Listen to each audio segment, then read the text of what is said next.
Welcome back to Good Things Marriage Chats. I'm Tiara. And I am Adrienne. Welcome back. Welcome back.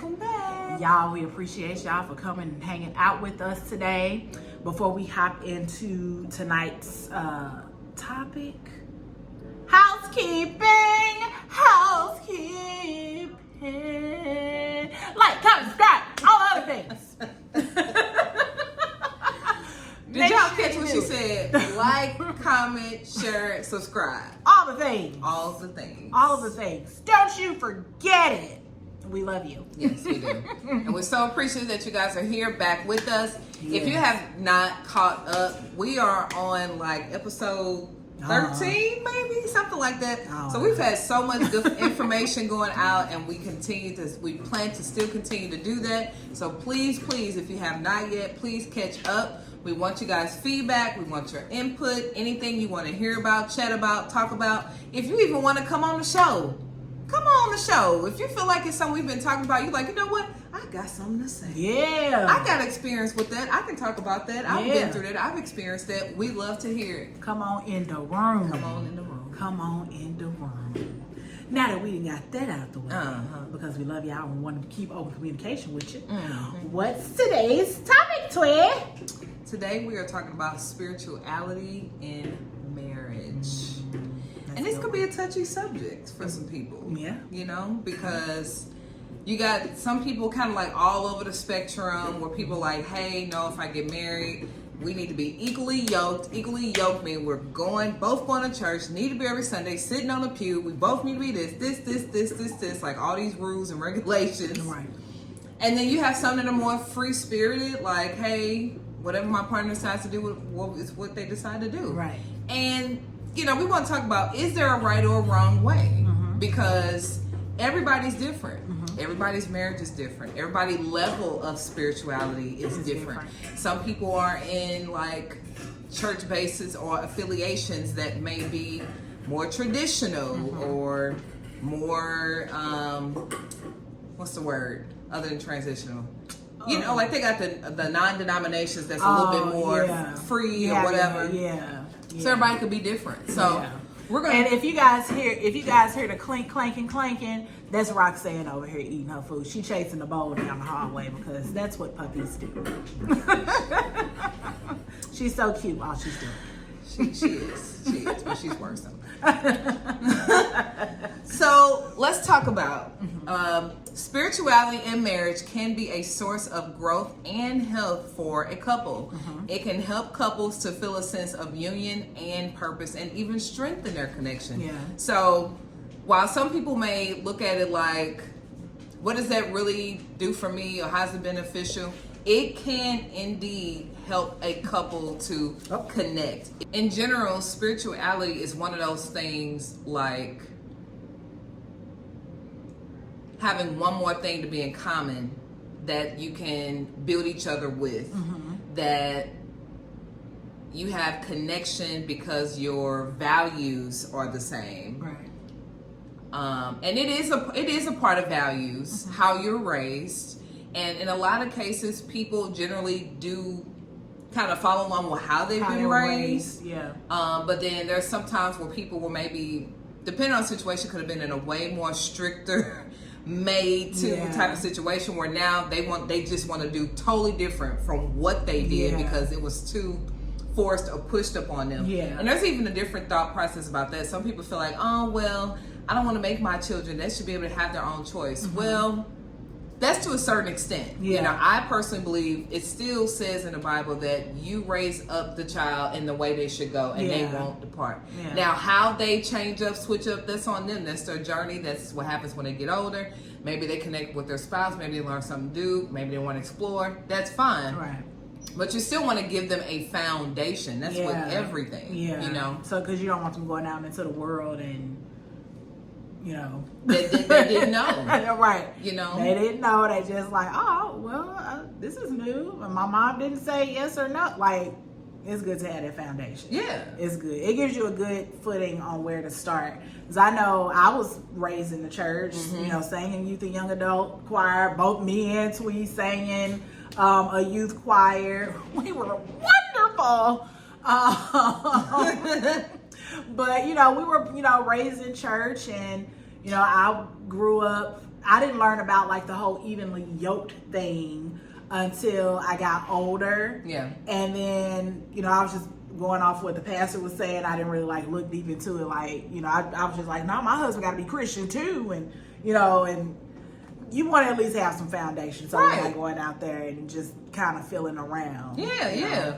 Well, and the thing about that too, like I believe by what the Bible says about being equally yoked, but I still want to make the point in saying and making sure that you guys understand, because I can speak for this myself. Everybody changes. Yeah. Everybody's going to grow in different ways. Yeah. And it's still the same way how you have to think about it, even with your children. Yeah, you're giving them that foundation, but that doesn't mean they're not going to grow further. They're going to learn more. Right. They're going to come into themselves of their own understanding, their own beliefs, their own opinions, all of that. Because it's an expansion of the foundation. Right. That's really what it is. And so when you become married with someone, you're both doing that. You're doing it maybe possibly together. Yep. Or you may be doing it separately. But as long as you still find a way to come back together, I think that's really all that matters. Yeah. But there's some great benefits of having that spirituality in marriage. You want to cover those, Dree? Yes. So we have a shared spiritual connection. So when I think about a shared spiritual connection, I think like being able to sit down and talk with your spouse about like your thoughts when it comes to your spiritual opinions, your spiritual ideas, things that you learned. I know like when my husband and we weren't married yet, but we were engaged. I was in college. Well, no, I don't even think we were engaged yet. I think we were just still dating. But I was in college, and the university that I attended, we had to take a theology course. And so taking that theology course, like I was like, wow, like I didn't learn so much, more on top of what I already knew. But my knowledge of what religious life was about and spiritual life and things like that, it expanded because of that class. And so I was able to come back and, I learned this and I learned that, and they were talking about this, and and I found myself going back and looking at those books, doing deeper studies on it. And even though like my husband is not like a big like, oh, let me go dive deep into this study, he's not gonna do that. But I would find myself learning those things, and then I would be able to come back and share those things that I've learned with him, and he would be like, oh, okay, because he had somewhat of a spiritual foundation, a Christian foundation. Was he going to church every week like I was? No. Was he singing in youth and young adult? No. Right. But he believed in God, and so I shared that with him, and I feel like with that, it helped us grow more together in a moral sense, in a spiritual sense. And then he also understands that like if I'm coming to him and I'm like, hey, I learned this at church today, he's like, okay, well let me stop and listen, and see what you got to say. So that connection definitely it does help you become stronger. You're growing spiritually. Absolutely. You're growing spiritually every day. So and it's the same for us. Actually me and my husband met when we were in church. And so with us being at the same church, learning on the same person, all these things, but we've changed churches a lot. And we've been under different teachers, and so we're at this point now where my husband, he doesn't go as much, and I mean, I'm sure everybody knows a lot of things have changed with people when it comes to attending church versus going virtual, whatever, since COVID-19. It just has. It just was a part of that. But, that's a whole nother conversation as to why that's changed. But it's still, to her point, that I'm going to a different church, and actually my daughters go to a different church, and some may find that to be kind of weird or different because that's not how we were raised. I was raised that we were all at the same church on the same bench, going to the same bench every Sunday, learning under the same person. And while there was something that worked then and could still work now for your family, for my family, that's different right now. They all are learning through a different church with youth groups that's the same age group that they can receive from, where they don't feel like they're being pressured, where they don't feel like they actually want to go. Right. They look forward to going to church, look forward to going to learn, and that's more important to me than making them sit at a church that I go to that they don't want to go to. That we can all receive in different ways, but still serving and learning the same God. And we have conversations to talk about what we learn, you know? And so that speaks to that point of what Dree was saying. I still share things with my husband about what I've learned, and we can have a conversation, dialogue about it. And he learns from me, and it doesn't mean that I'm not learning from him, because there may be things that he's asking me about what I've learned, and now that pushes me to, let me go back and look and look, and we can have further dialogue about it. Nothing combative. So when you talk about being unequally yoked, from my standpoint, that's more so of someone who is an atheist, who doesn't believe at all. And I just want to say to that too, not to get off on a rampage, but there's people who start off being believers first and then decide to be an atheist because of what they've seen or experienced. Yeah. And that's part of their experience. And they may come back to God. They may come back to Christ. So who am I to say, that means we need to get a divorce now. We're not equally yoked, so I can't be with you anymore. I got a news flash for you. Y'all both are going to change. Yeah. It's just, that's a part of the process. So it's still a part of, I don't believe that God's condoning someone to get out of a marriage because this person has now deemed himself to be an atheist, because he still calls us to love first, you know? Yeah. I know, like, growing up, like I said, I grew up in the church, but there were points in, like, my mom's spiritual journey where she was like, okay, I've been introduced to Buddhism, and we're going to be Buddhists now. And I was like, okay. Okay, let's be Buddhist. Right. So we were like Buddhists for like 2 years.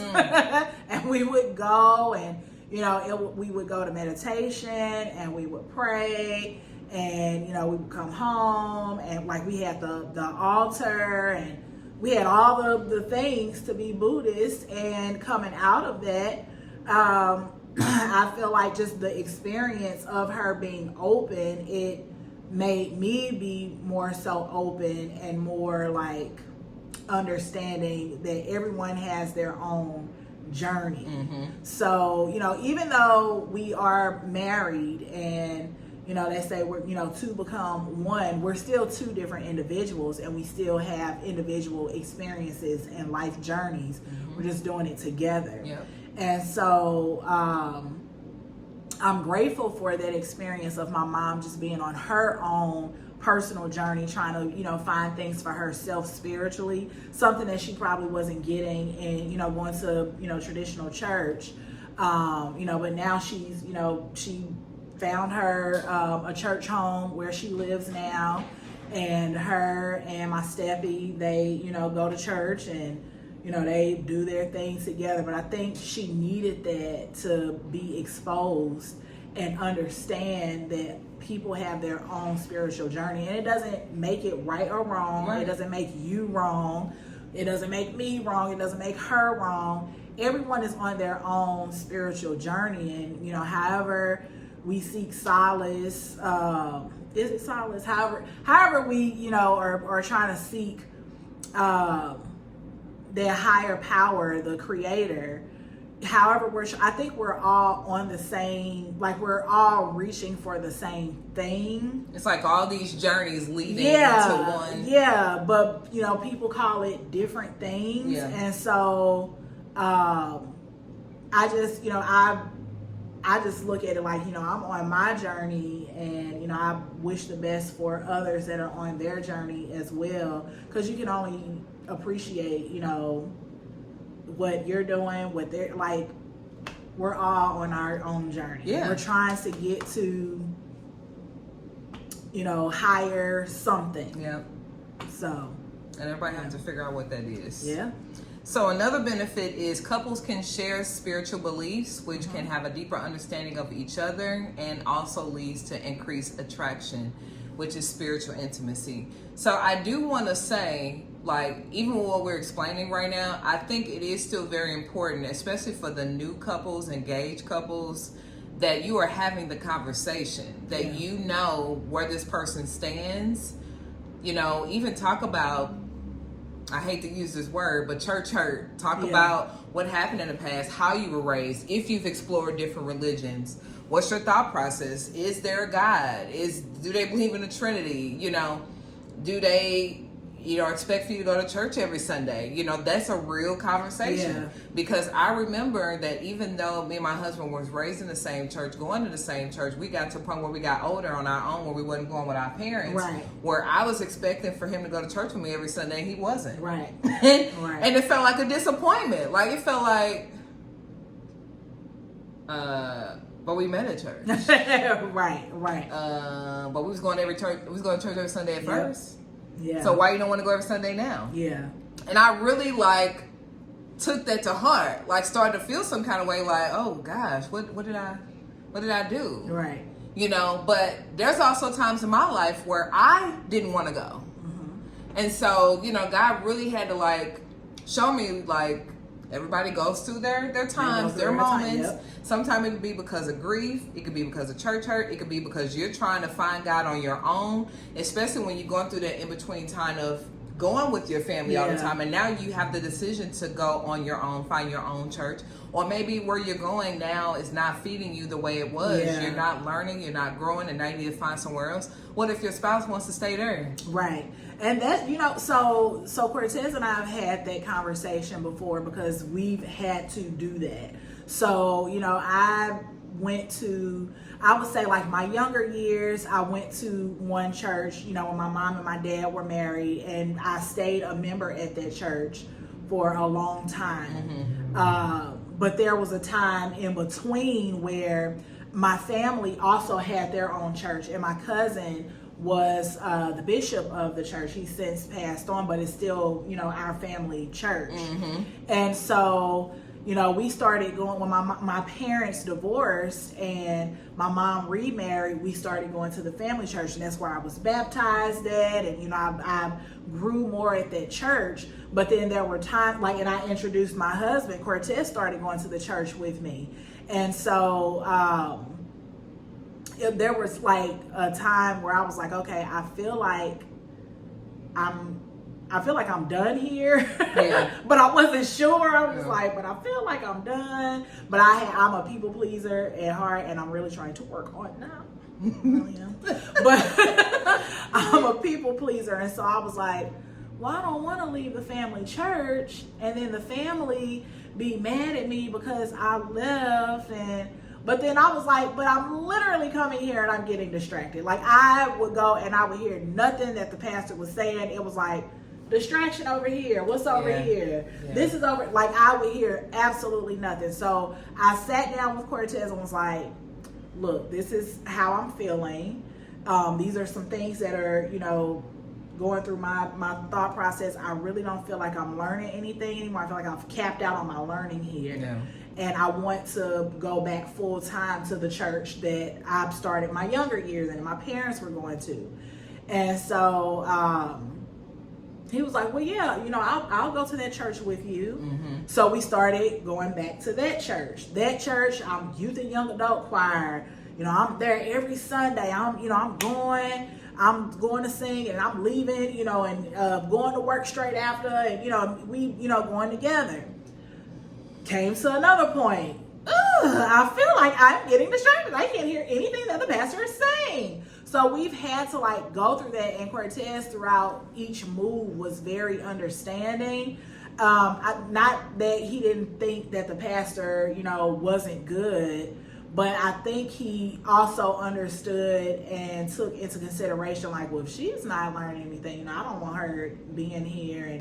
But I also would take into consideration, but if you're still, feeling like you're getting fed here, I don't want to just take you away while I'm trying to figure out my thing. But he was like, no, we're going to do this together. We together, let's look for another church. And we ended up going to the church so I didn't go to church with, I used to go to church with Tweet when we was in high school because I had to. Bible study. I'm going. Yeah. I'm going. I'm at her house. We're going to Bible study. But when we got older, we started going to another church, and the pastor, Pastor Charles Roach, wonderful, wonderful teacher, and he's since passed on. We were there, for years, and we, were fed under him. And then when he passed away, I was like, I'm starting to feel that I'm not learning anything here. I just be thinking like Cortez he has the patience of a saint. Because this man was probably like, move me one more time. Yeah. Move me one more time. Yeah. But this time, when I had spoken, he was like, I don't think I'm understanding what the pastor's saying either. Yeah, let's go ahead. So we went to another church. We ended up going to a non-denominational church, one of those mega churches. I was there for 4 years maybe, sang on the worship team, the praise and worship team, and COVID hit. Yeah. And that's where another transition happened. Like, I was just like, Lord, you were transitioning me. But throughout that whole time, everybody during that time. Really, because I was still like, and then I had just had the baby. I had just had Summer. So I'm like, I ain't going out in public with germs and this new kid. No. Yeah. We gonna sit at home. We gonna watch this church on TV. But they, during the COVID time, I would still like watch online. And I was noticing like, man, this is not making sense.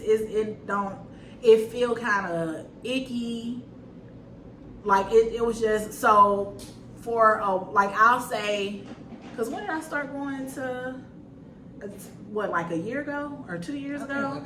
A year. Yeah. So from the time of COVID up until 2023, 2022, I wasn't going to church because I was like, I don't know where I'm supposed to go. It's COVID. I'm not going inside of anybody's building.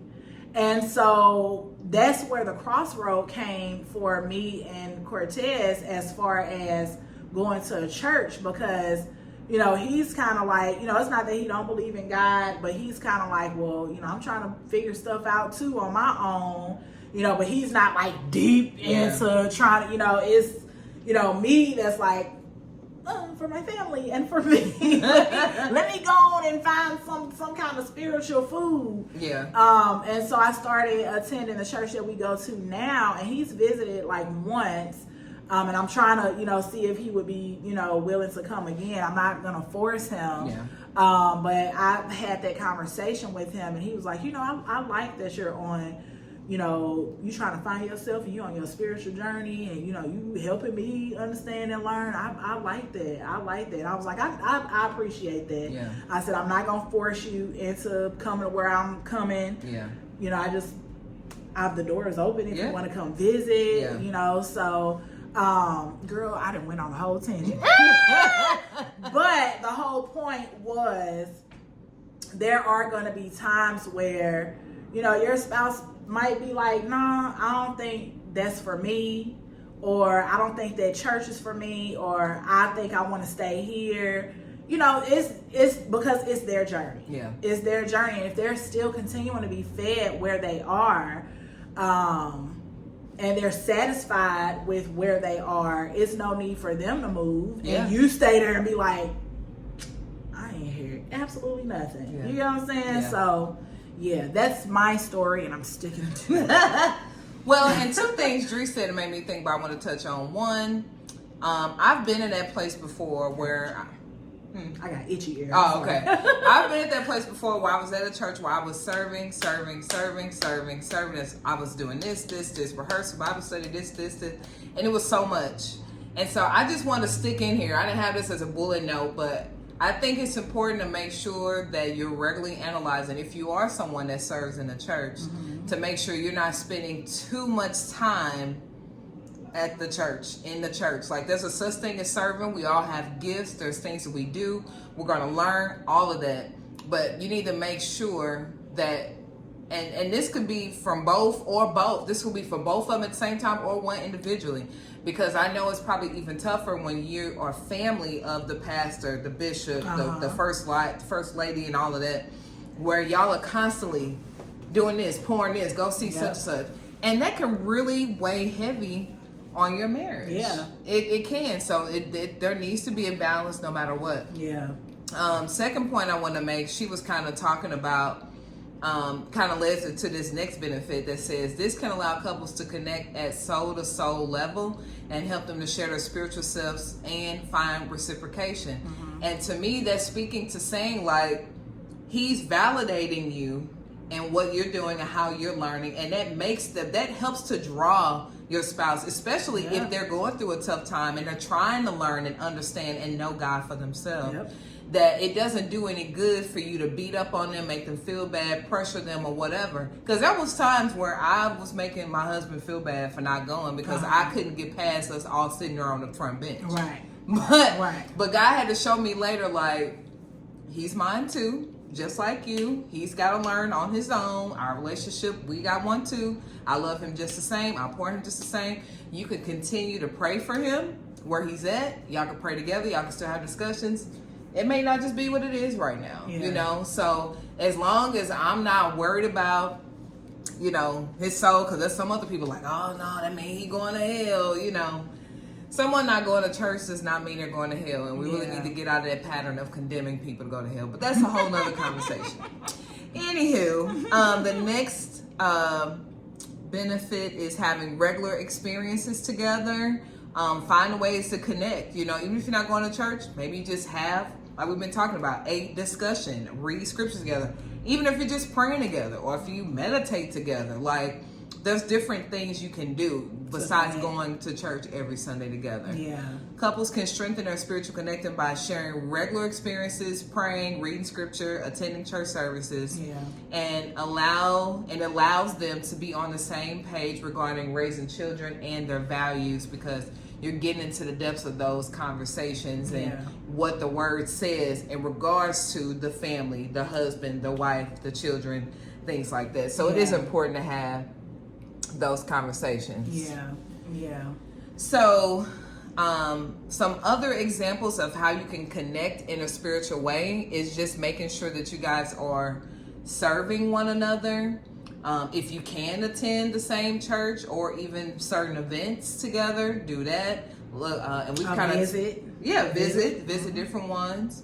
And some of these we've talked about: studying and fellowshipping together, praying together regularly, watch and discuss different podcasts. You know, there's always something on the gram about somebody's message, somebody's controversy. You know, it's good to have that dialogue. Yeah, we definitely make sure, because I like listening to audiobooks and podcasts. Yeah. I like watching podcasts too. Yeah. And so if I'm watching a podcast, especially about like a couples, like a relationship podcast, or something about, you know, spiritual beliefs.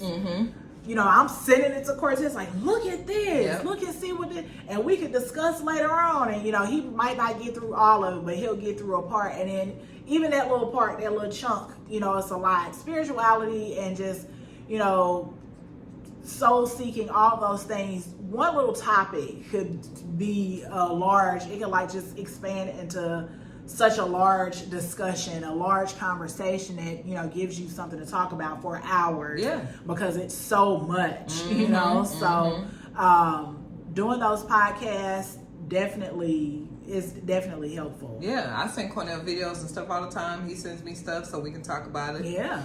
You guys can find ways to serve in a community together. You know, this is a plus because I think it's important to try to find ways where you can be on the same page instead of focusing on, I don't want to say negative, but focusing on the negatives where, you know, maybe, no, he doesn't want to go to church right now, but you guys can find some way to say like, hey, honey, you know, I was really thinking about, you know, us stepping up our game, giving back. So what you think about, let's make sandwiches to pass out to the homeless, or let's go and serve time in the community center doing this, or, you know, you can find other ways to where you're still following what God is saying in the midst of still figuring out where you're going to go, you know? And if they're already doing that, encourage them to continue to do that. Cortez, like I remember when we were younger, Cortez and I used to talk all the time about like, because I have such a heart for people, even though I'd be like, I don't like people. I don't like people. But I do. I have a strong compassion for people, especially people that are less fortunate or in bad situations. Yeah. And so we used to have this discussion all the time, like we should open up like a rehoming, program, a rehoming center, and unfortunately that hasn't happened. I'm just gonna say yet, but that hasn't happened yet. But what we do is, we'll go and feed the homeless. That might not seem like a lot, but it's something. Yeah. Unfortunately, here in St. Louis, because there are some wicked, evil people. You know who you are. I don't even know who you are, but you know who you are. You know who the you Lord are. knows who you The are. Lord knows. But unfortunately, here in St. Louis, it's illegal to give people that are homeless food. Like, I mean, we still do it, but you can't, like, in front of a cop be like, here's a tray of barbecue. You can't do that because people have done harm and killed some homeless people, putting poison and stuff in their food, and it's just like, what was the whole point? But going to shelters, and feeding there where you can. Cortez gets book bags. Like, we'll go to the Goodwill and we'll get book bags. We'll go to Sam's or Walmart or the dollar store, wherever we can. We'll get toilet tissue, toiletries, socks, underwear. We'll put some bottled water in there, maybe like some granola bars in there because we don't want to give no junk. But we'll try to like stuff the book bags, and he'll have like maybe 5 or 6 in his car, and if he sees someone, he'll stop and give it to them, and have them go on. Yeah. Because you just don't know what anyone's situation is. Yeah. You really don't know. So I encourage him to continue to do that, and then I'm like, well, it encourages me, like, should I start doing that? But he's kind of like, nah, I don't think you should do that with kids in the car, and it's you by yourself. And I'm like, okay, that's understandable. Yeah. But he does that often, like, and I encourage him. I'll go to the store with him, like, maybe we should do this, maybe we should do that.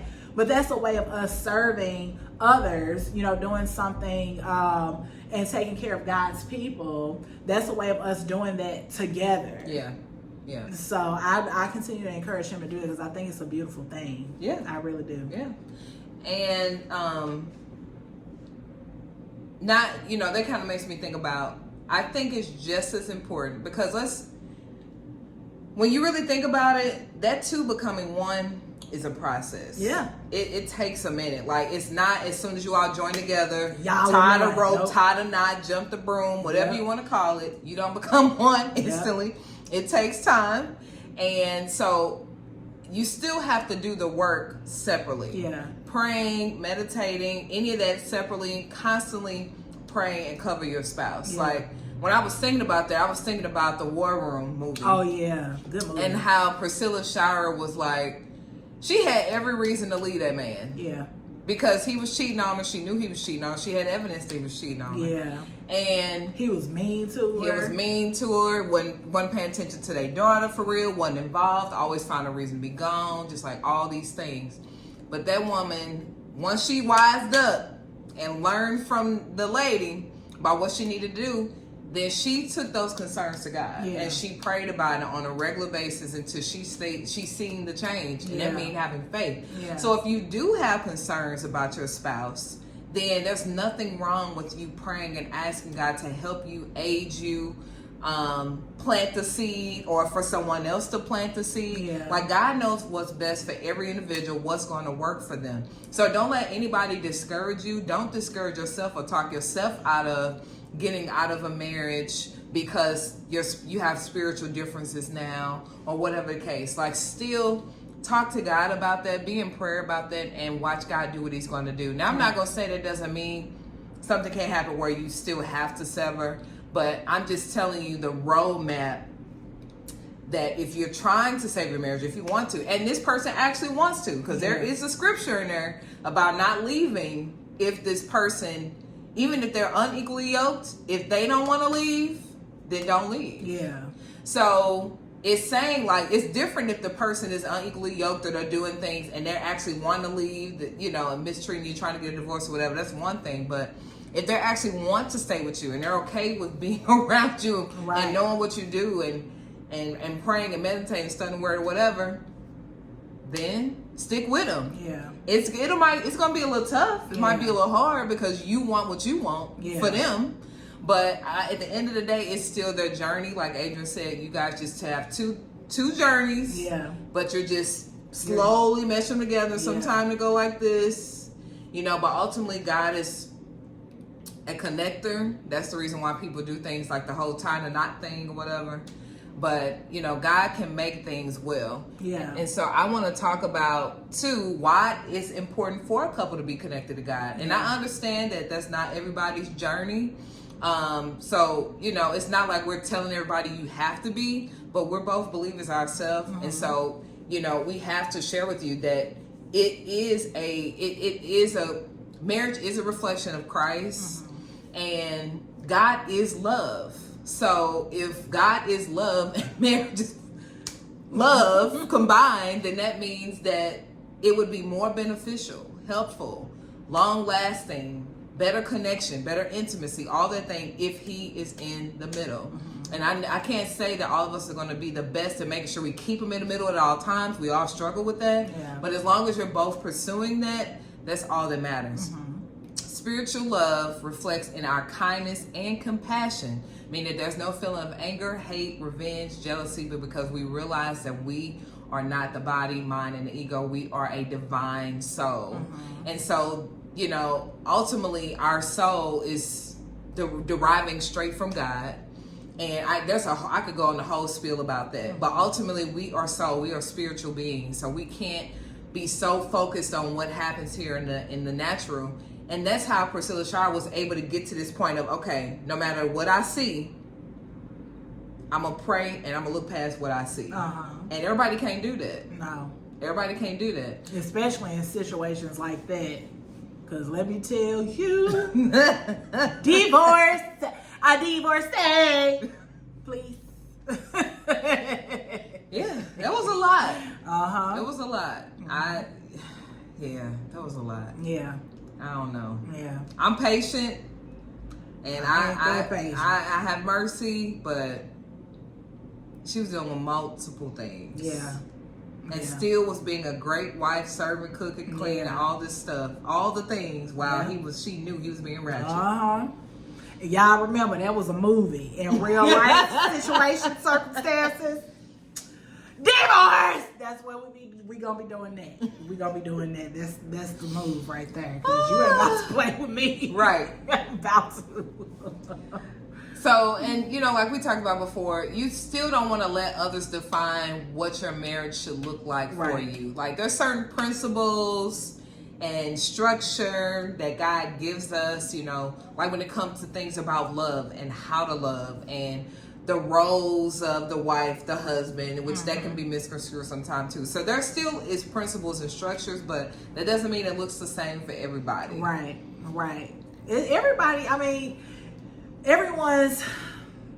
guess it's just reiterating what you're saying. Everyone is different. And so, you know, nowadays, like we know back in the day, it used to be, you know, very traditional. The wife stays at home. And it's still like that very much today. I'm an example of that. Mm-hmm. But there are also examples of where the woman is like, look, I had these babies, you take care of them. I'm going to work. Goodbye. Goodbye. Right. And the husband be like, okay, I'll be at home. And because we gotta help each other. Yeah. We have to. Yeah. So, you know, roles like that and, you know, the whole, like, it doesn't make your husband not the head of your home. Right. But it's just, you know, just things look different now. They look so much different from what we traditionally would see. Yeah. Woman at home taking care of the kids and the husband out doing whatever. Yeah. You know, so just, you know, be understanding of that change and be open to if that is your situation. Don't feel like, dang, you know, we got to do it this way. Don't feel shame. This is 2024 and we got to do more. Okay. Ooh, that's a good tagline. It's 2024. We got to do more. We need more help. We got to do what we have to do, because if I'm making $150,000 and you're making $17 an hour, why am I gonna be like, no, let me just go ahead and let go of this $100? No, I'm going to work. I'm going to work. Yeah. So I mean, that got off on a tangent. Sorry. Sorry. That was all right. Got a little excited about it. Yeah. But just most importantly, keep in mind that it's important to pray. And it's important to talk about everything, have conversations with one another, serve each other in love. And, you know, I think this is spirituality, but it's not. Like, ultimately, I think what people need to consider, or maybe don't even think about from the get-go, marriage is the most, how do I say this? Really expose yourself. Oh yeah. In marriage. Yeah. You expose who you are. You expose your the past traumas. You expose your insecurities. You expose your hurts. You expose your flaws. All of this. All these things. Yeah. Your lack. The things that you were like, oh dang, I ain't thinking to do. I'm sorry.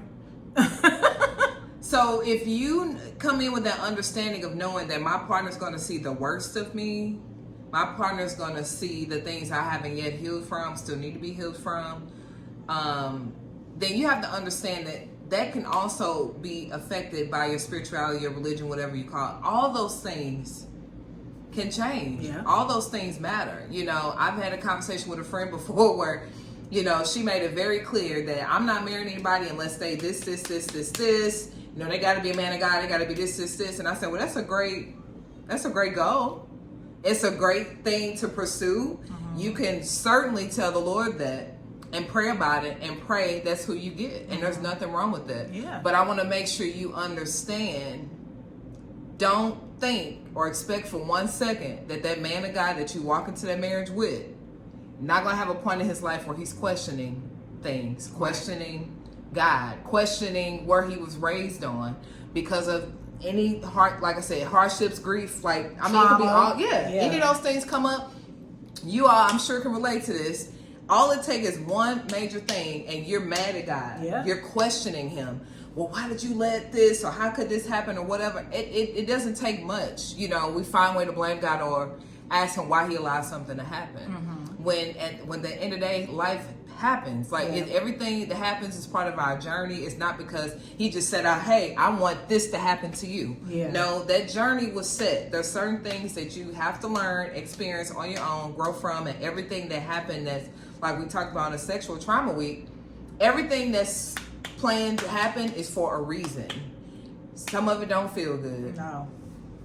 But there's always something on the other side of it, the better side of it, that was meant to help you or even other people around you, or all of y'all. Right.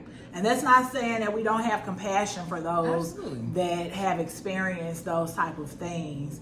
And I know sometimes people are like, how could you say, you know, but, you know, if you choose to work on those things and you allow God to kind of help you and your spiritual journey, help you through the healing process, then, you know, you'll see how you kind of rise up from the ashes like a phoenix. Yeah. And I've had some experience with hearing some other couples where, you know, they really did have some problems where they could not figure out, because they, spirituality wise, religion wise, whatever way you want to call it, they were just on different pages. I don't know how they got there. And I had to get to a point where I'm like, I can't judge someone for how they got there because I don't know their story. Right. I don't know what happened to that husband, that wife, or whatever. But if it gets to the point where it's like so bad where you all just can't have the conversation, then please just go to counseling. Right. Please just go to counseling. Right. And sometimes, now I'm saying this with love, sometimes it's not the pastor. Yeah. There's some pastors who can help you walk through those things, and there's some that can't because they don't actually have the skill set. Right. They don't have the background. They don't have the experience. They've never experienced it themselves. to really walk you through how to get past that point, right, and not just make you feel like all is lost because this person is an atheist now. That's that's not sound advice, especially if they're both still willing, right? You know, if they're not, that's a different conversation. And then you have a choice to make on how you want to spend the rest of your life. If you want to wait on this person, if to see if it's going to change, but understanding there's a possibility that it won't. Yep. And that's what I had to explain to my friend when we had that conversation. I want, as much as you are a stronghold on saying that you want to make sure that your husband is a man of God, because I think at one point she had a relationship with someone who was not there. And, you know, she was like, well, you know, he kind of visits church and he kind of this and that and this and that. I said, okay, well, that's good. But I want you to consider, what if he decides he's visiting church or whatever, and he was going just to appease you or whatever, and then you get into a marriage and he decides he don't want to go to church, or his relationship with God is not that important. All right. How are you going to feel at that time? All right. Are you ready to deal with that? Because that's a real thing. Like, it does happen. People do change, grow, get upset, whatever the case, you know. But you got to be ready for that, to love someone unconditionally, to not judge them because you might not have been in that same space, the same hurt. I mean, you're with them, so you might experience hurt because they're experiencing the hurt. But stuff still hits us differently, and you can't assume that each spouse is going to feel the same exact way. And sometimes we have a hard time of really stepping back and say, let me look at this from my spouse's point of view. Not me. I know how my spouse is. I know how their feelings are. I know how sensitive they are. I know how they feel about blah, blah, blah. So if I take it back, how are they really feeling about this? Because sometimes they may not be able to convey. Right. But if you know them and you're taking a step back, then it helps you to give more mercy, more compassion, more patience to, you know, to be there. Right. To hear them, to pray, to cover them, to hold them, whatever that. To support them. So y'all, I think that about covers this today. I mean, this is another one where we still just scratched the surface, because I thought it was important to talk about this, because I know some people do go into marriage without having this conversation, feeling like it don't matter, and it really does matter. But it matters because you just want to have a heads up. Right. You want to know the values this person came with, what they stand on, where their head is now. Will they support you? Will you support them if they change, if they're on the fence, if this and that? And most importantly, can you love them through it all? Right. Through all of those changes. Right. Because there's going to be changes. I promise you, there's going to be changes. So it still helps to know where that person's heart is and where their mind is. And that's what's most important, not what church they go to. Right. Because that's gonna change too. Right. You better say that, Pastor T. She better say that. That church they going to gonna change too. Yep. The pastor gonna change too. Which means the ideas are gonna change as the people change and the environment changes and the community changes. It's change. Change. And have a conversation about your children. Yeah. How do you feel about our children being raised blah blah blah? Yeah, I was raised blah blah blah. What were you raised? So how do you feel about blah blah blah? You know, that's a conversation you need to have. Because somebody could be, you know, well, yeah, I was raised Christian, whatever, and then you talking to somebody who's kind of open and doing, you know, Buddhism or Judaism or, you know, whatever. It's like, oh well, no, I want my kids raised this blah blah blah. I can see why, you know, it's why it's not seen often where religious groups cross over and marry into other religious groups. Yeah. Because one person may feel so strongly about their beliefs, and the other person is like, but if we come together, now how we gonna do this? If I'm Muslim and you're Hindi, then how we gonna do this? If I'm Catholic and you're Buddhist, how we gonna do this? So I can see, you know, where, you know, it would be hard to merge, because there's different understandings. Not that, because I don't know anything about those religions, but I would think that the belief is somewhat different, or things might be said differently, or the approach to getting to the highest you and to the creator is approached differently. So I could see where there could be a lot of conflict, because it's like almost like a what do they call, a speech barrier. It's almost kind of like that when you think about it. Yeah, that's deep. Yeah, that would be tough. That's deep. That would definitely. That's deep, because you would have to spend that time trying to explain and teach. You know, this is why I believe this, and this is why I do this, and I'm tired thinking about it, child. I am tired thinking about it, child. Yeah. Well, sweet, that was a good lesson today. Yes. I appreciate you for digging on. Y'all, if y'all like this conversation, go ahead and join us down below in the comments. You can always email us if you have questions at agoodthing.org. Girl, what's I? agoodthing.org at gmail.com. That's what it is. .org at gmail.com. agoodthing.org at gmail.com. If you have any questions, send them there. Y'all always be forgetting that email. I set it up and don't even know. I got you back. No, thank you. But y'all, don't forget, before you leave, like, comment, subscribe, notification, share, all the things. We love you. Don't forget, a good thing is not hard to find, y'all. But it takes work to keep it. It show does, and don't you forget it. Show do. Until period poo. Until next week, y'all be safe. Be safe. Bye.